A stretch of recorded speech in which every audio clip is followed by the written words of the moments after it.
Mga opisyales sa Japan nipakita og bagong sistema sa mass transport system nga makatabang sa Bus Rapid Transit Transport Program o project sa Cebu. Si Daryl Anunciado sa report. Automated Guided Transport System. Mao kini ang gipresentar sa usa ka opisyal nga gikan sa Japan nga maoy mamahimong sundon alang sa Bus Rapid Transport Project sa Cebu.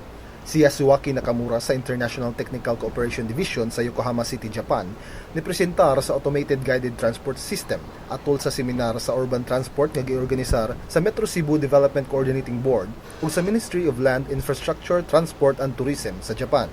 Ang Automated Guided Transport System o sa ka-unmanned transit system nga mopaambit og susamang kasinatian sa riles apan mas barato kini kung i-implementar. Maora sab kini og light rail transit kun LRT.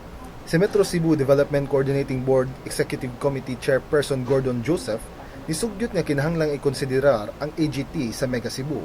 Apan nasayod siya nga dili ra usa ang solusyon sa problema sa traffic sa Cebu depende sa route utilization. Ang transport sa mga dagkong syudad sa Japan naglakip sa AGT, monorail o tram. Kini si Daryl Anunciado alang sa Sun.Star, Pilipinas.